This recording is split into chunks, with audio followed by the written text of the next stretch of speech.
Hai, saya Evi Sayono. Saya kembali ingin berbagi tentang bacaan buku saya di pagi hari ini. Bukunya berjudul Self Theories, wawasan psikologi terbaru tentang motivasi, kepribadian, dan pengembangan diri. Wawasan psikologi terbaru tentang motivasi, kepribadian, dan pengembangan diri. Buku ini ditulis oleh Carol S. Dweck, PhD. Buku ini adalah buku terjemahan dari judul asli Self Theories, Their Role in Motivation, Personality, and Development. Essays in Social Psychology, diterbitkan oleh Taylor & Francis Group pada tahun 2000. Edisi Bahasa Indonesia diterbitkan oleh Baca, PT Bentara Aksara Cahaya, cetakan ke-7 Juli 2003. Saya masih akan membacakan bab 1 yang berjudul Apa yang mempromosikan motivasi adaptif? 4 kepercayaan dan 4 kebenaran tentang kemampuan diri, keberhasilan, pujian, dan kepercayaan diri. 2 kerangka untuk memahami kecerdasan dan pencapaian. Suatu perbedaan pandangan akan harga diri. Halaman 3. 2 kerangka untuk memahami kecerdasan dan pencapaian. Kualitas-kualitas yang berorientasi penguasaan tumbuh dari cara orang memahami kecerdasan. Dan ada 2 cara untuk memahami kecerdasan yang bertolak belakang. Sekarang, kita lihat pandangan yang tidak terlalu sukses membentuk kualitas-kualitas berorientasi penguasaan. Halaman 4. Teori kecerdasan tetap atau fixed mindset. Beberapa orang mempercayai bahwa kecerdasan adalah suatu kualitas yang tetap. Kecerdasan memiliki tingkat tertentu dan itu saja. Kami menyebut ini sebagai teori entitas kecerdasan karena kecerdasan digambarkan sebagai suatu entitas yang tersimpan di dalam diri kita dan kita tidak bisa mengubahnya. Bandura & Dweck 1985, Dweck & Leggett 1988. Pandangan ini memiliki banyak konsekuensi bagi para murid. Pandangan ini bisa membuat mereka khawatir tentang tingkat kecerdasan tetap yang mereka miliki dan bisa membuat mereka hanya tertarik untuk terlihat dan merasa cukup cerdas. Mereka harus tampak pintar dan apapun yang terjadi tidak terlihat bodoh. Bandura & Dweck 1985, Dweck & Leggett 1988, Sorich & Dweck, Impress. Apa yang membuat para murid dengan teori entitas ini merasa cerdas? Keberhasilannya mudah dan tidak memerlukan usaha keras, serta lebih baik daripada murid-murid lain. Usaha, kesulitan, hambatan, atau rekan-rekan yang berprestasi lebih baik akan membuat mereka mempertanyakan kecerdasan mereka. Bahkan, bagi para murid yang memiliki kepercayaan diri tinggi akan kecerdasan mereka. Lihat Dweck dan Bempechat 1983. Jadi, teori entitas adalah sebuah sistem yang membutuhkan diet kesuksesan mudah. Tantangan adalah suatu ancaman terhadap harga diri. Sebenarnya, para murid dengan teori entitas akan mudah melepaskan kesempatan-kesempatan belajar yang berharga jika kesempatan itu bisa menunjukkan ketidakmampuan atau kesalahan-kesalahan yang tidak bisa dihindari. Dan mereka mudah menyerah dalam tugas-tugas yang menciptakan hambatan. Bahkan meskipun mereka sukses melakukan semua itu tak lama sebelumnya.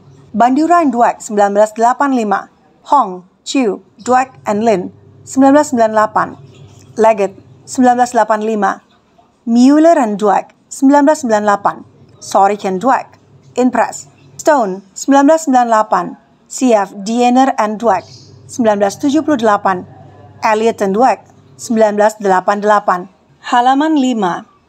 Saya akan menunjukkan bagaimana kita mengakibatkan kerapuhan pada diri murid kita saat mereka mencoba meningkatkan harga diri mereka dalam sistem ini.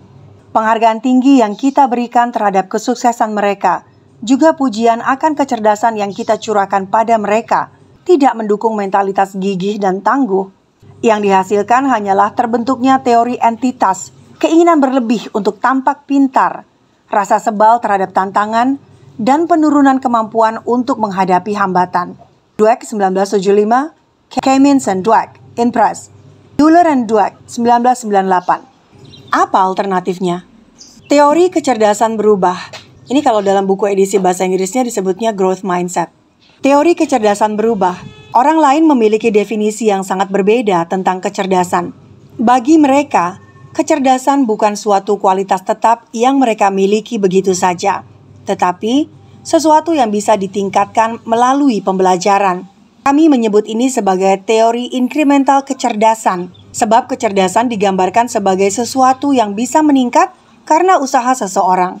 Bandura and Dweck 1985, Dweck and Leggett 1988. Bukan berarti orang-orang yang mempercayai teori ini menyangkal bahwa ada perbedaan pengetahuan masing-masing orang atau secepat apa mereka menguasai hal-hal tertentu saat ini. Hanya saja, mereka berfokus pada ide bahwa semua orang dengan usaha dan panduan bisa meningkatkan kemampuan kecerdasan mereka. Mueller and Dweck 1997, lihat Binet 1909-1973. Pandangan ini juga memiliki banyak konsekuensi bagi para murid. Pandangan ini membuat mereka ingin belajar. Lagi pula, jika kecerdasan kita bisa ditingkatkan, mengapa tidak melakukannya? Mengapa membuang-buang waktu untuk mengkhawatirkan tentang tampak cerdas atau bodoh jika kita bisa jadi lebih pintar? Halaman 6. Dan sebenarnya, para murid yang memiliki pandangan ini akan mudah mengorbankan kesempatan untuk terlihat cerdas demi kesempatan untuk mempelajari sesuatu yang baru. Bandura and Dweck 1988. Bahkan para murid dengan teori inkremental dan kepercayaan diri rendah akan kecerdasan mereka bertahan menghadapi tantangan, mencurahkan diri mereka seutuhnya terhadap tugas-tugas sulit, dan terus bertahan. Henderson and Dweck 1990, Stone 1998, C. F. Elliott and Dweck 1988. Apa yang membuat para murid dengan pandangan inkremental merasa cerdas? Terlibat sepenuhnya dalam tugas-tugas baru, mengerahkan upaya untuk menguasai sesuatu, memaksimalkan keahlian-keahlian mereka, dan memanfaatkan pengetahuan mereka untuk tujuan baik. Contohnya membantu para murid lain belajar. Lihat Bempechat and Dweck 1983. Hal-hal seperti inilah usaha dan pembelajaran yang membuat para murid dengan pandangan inkremental merasa puas akan kecerdasan mereka. Tugas-tugas mudah hanya akan membuang waktu mereka alih-alih menaikkan harga diri mereka. Suatu perbedaan pandangan akan harga diri. Harga diri, kita akan mengetahui, adalah sesuatu yang sangat berbeda dalam sistem inkremental. Itu bukanlah suatu kuantitas internal yang ditopang oleh kesuksesan yang diraih dengan mudah dan dapat menghilang karena kegagalan, melainkan suatu cara positif untuk menambah pengalaman diri saat kita sepenuhnya terlibat dan memanfaatkan kemampuan kita semaksimal mungkin untuk mencapai sesuatu yang berharga bagi kita. Harga diri bukan sesuatu yang kita berikan pada orang-orang dengan memuji kecerdasan tinggi mereka. Itu adalah sesuatu yang kita siapkan agar mereka mencapainya sendiri, dengan mengajari mereka untuk menghargai pembelajaran melebihi keinginan terlihat cerdas, untuk menikmati tantangan dan usaha, dan untuk memanfaatkan kesalahan sebagai jalan menuju penguasaan. Dalam bab-bab berikutnya, saya menggambarkan konsekuensi-konsekuensi dua teori kecerdasan ini untuk motivasi dan pencapaian. Namun, untuk memahami dampak teori-teori ini lebih baik, mari kita perhatikan lebih saksama apa yang diciptakan teori-teori tersebut. Pola-pola kerapuhan dan ketangguhan yang ditunjukkan para murid saat menghadapi kesulitan.